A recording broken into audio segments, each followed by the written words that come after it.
अनंत कोटी ब्रह्मांड नायक महाराजाधिराज योगीराज परब्रह्म सच्चिदानंद भक्त प्रतिपालक शेगाव निवासी समर्थ सद्गुरू श्री गजानन महाराज की जय। हा अनुभव आहे औरंगाबाद येथून अरुण कृष्णराव देशपांडे या दादांचा। दादा म्हणतात, अचिंत्य जगताप्रती कृती तुझी न कोणाकडे। जय गजानन। मी अरुण कृष्णराव देशपांडे। माझं लग्न झालं। माझी पत्नी सौ संध्या तिच्या माहेराहून सोबत गजानन महाराजांची भक्ती घेऊन आली। गजानन महाराजांच्या विषयी काही तिनं सांगितलं तर काही मी जवळून अनुभवलं, पण मी मात्र भक्ती गंगेच्या काठावरच उभं राहणं पसंत केलं। तिच्या लहान भावाच्या मेडिकल प्रवेशाच्या वेळी तिनं महाराजांना साकडं घातलं की तो डॉक्टर होताच, मी त्याला दर्शनासाठी घेऊन येईल आणि मरेपर्यंत तुमच्या पोथीचं वाचन करेल। त्याप्रमाणे तो आज नांदेड येथे एक नामांकित हृदयरोग तज्ज्ञ म्हणून आहे। आमचा मुलगा मयूर 7व्या वर्गात असताना मेंदूज्वराने आजारी पडला। 4 ते 5 डॉक्टर सतत प्रयत्न करीत होते, पण काही केल्या ताप काही उतरत नव्हता। मी घाबरलो, पण हिने धीर सोडला नाही। महाराजांच्या फोटोला पाहून ती बोलली, देवा माझा दिवा वाचव। तो बरा होताच त्याला घेऊन मी तुझ्या दरबारात दिवा लावेन। रात्री 2 वाजता त्याचा ताप उतरला, धोका टळला होता। रात्री 2 पर्यंत ती अखंड नामस्मरण करीत होती। अशा अनेक लहान मोठ्या प्रसंगातून तिची श्रद्धा वाढतच होती, पण मी मात्र अजूनही कोरडाच होतो। इसवी सन 1985ची गोष्ट। तेव्हा मी शासकीय वैद्यकीय महाविद्यालयात वरिष्ठ लिपिक पदावर कार्यरत होतो। त्यावेळी औरंगाबाद गृहनिर्माण मंडळात म्हाडा कॉलनी 4 खोल्यांचा एक गाळा मी मोठ्या हिमतीने बुक केला, पण काम सुरू होताच काही अंतर्गत वादामुळे त्यावर न्यायालयाची स्थगिती आली। परिणामी ते काम रेंगाळलं। अशात ऑक्टोबर 1988 साली माझी बदली अंबाजोगाई येथील शासकीय वैद्यकीय महाविद्यालयात झाली। आर्थिक स्थिती ठीक नसेल तर सर्वसामान्य माणसासाठी अर्थकारण एक तारेवरची कसरत असते। आमच्या घरी 2 मुलं 2 मुली। मुलीच्या लग्नासाठी मी कसाबसा पैसा जोडीत होतो। तो जून 1991 साली गृहनिर्माण मंडळ औरंगाबाद यांच्याकडून अचानक पत्र आलं की गाळा हवा असल्यास तात्काळ रुपये 60,000 भरून गाळा ताब्यात घ्या। त्या काळात माझा भाऊ ठाणकर म्हणून एक मित्र माझ्या पाठीशी उभा राहिला। त्यांनी धीर दिला, म्हणाला, गाळ्यासाठी पैसे भर, मुलीचं लग्न ठरलंच तरी मी सहाय्य करेन।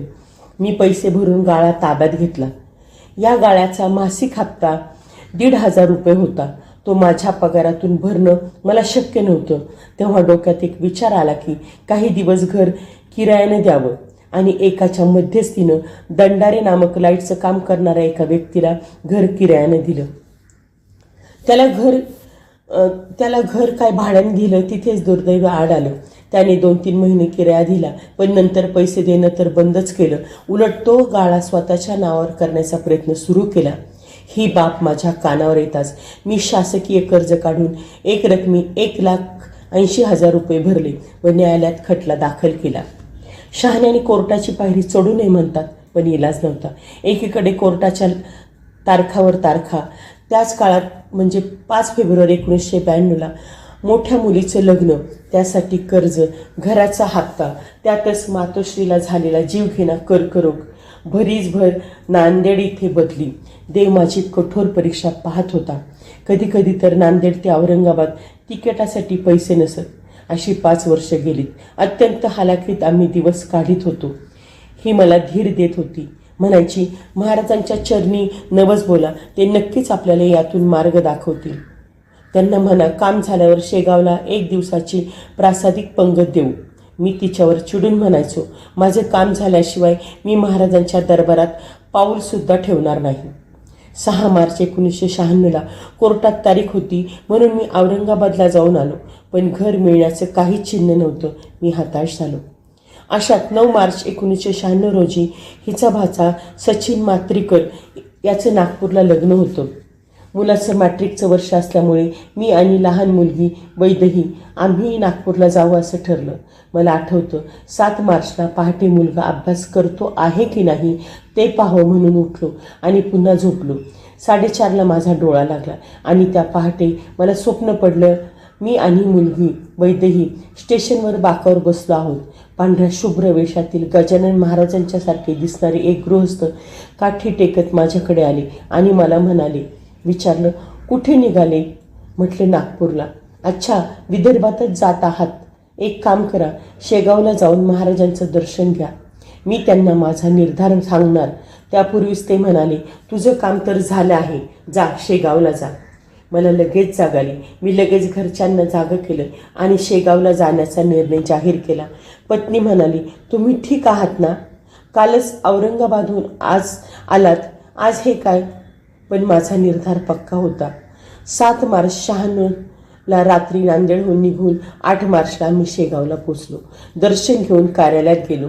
तिथे आदरणीय शिवशंकर भाऊ पाटील होते. त्यांना सर्व हकीकत कथन केली आणि पंगत वाढण्याचा खर्च विचारला.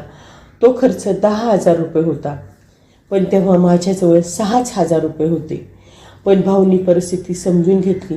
मला म्हणाले, ठीक आहे, बाकी पैसे तुम्ही नंतर पाठवा. आमची माणसं स्वयंपाक करतील, तुम्ही सर्वांना पंगत वाढण्यात सहभाग घ्या.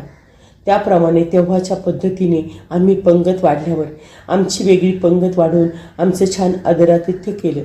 मला सोवळं, हिला साडी, चांदीच्या पादुका दिल्या. सर्वांचा निरोप घेऊन आम्ही रात्री नागपूरला पोचलो. लग्नघरी माझे मोठे मेहुणे, जे महाडचे मोठे अधिकारी होते, ते आले होते. त्यांनी विचारल्यावरून मी त्यांना शेगावहून आल्याचं वृत्त कथन केलं. ते मला म्हणाले, काय हे? अहो, या काळात स्वप्नावर विश्वास ठेवून तुम्ही नवस फेडून आले. असं म्हणून तिथे जमलेले सर्वच आमची चेष्टा करू लागली. मी मात्र निमूटपणे ऐकून मनात महाराजांचं स्मरण करीत निवांत राहिलो. 9 मार्च 96 रोजी विवाह आटोपून रात्रीच्या बसने आम्ही नागपूरहून नांदेडसाठी निघालो. सकाळी ऑफिसमध्ये उपस्थित झालो. दुपारी लंच टाईमला घरी येऊन जेवून ऑफिसला परतलो. तो सर्व सहकारी मित्रांनी एकदम भोवती गराडा घातला आणि ते मला पार्टी मागू लागले. म्हटले, कशाबद्दल?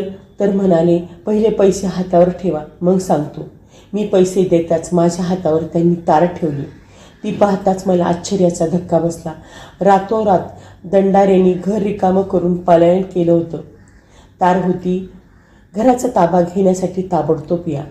ही गोष्ट 10 मार्चची आणि 11 मार्च 96 रोजी माझ्या घराचा ताबा घेतला. 5 दिवसात महाराजांनी इकडची गोष्ट तिकडे केली होती. स्वप्नात आलेले गजानन महाराजच होते. यासाठी कुणाच्या साक्षी पुराव्याची गरज उरली नाही. आत्तापर्यंत कोरडा असलेला मी भक्तिगंगेत चिंब भिजून गेलो होतो. ज्याला त्याला हातावर पेढा देऊन एकच म्हणत होतो, श्री गजानन जय गजानन, श्री गजानन जय गजानन. हा अनुभव तुम्हाला कसा वाटला तुम्हाला नक्की सांगा. व तुमचे काही अनुभव असतील तर ते आम्हाला कमेंटद्वारे किंवा डिस्क्रिप्शन बॉक्समधल्या ईमेल ID वर जरूर कळवा. गण गण गणात बोलते, गण गण गणात बोलते.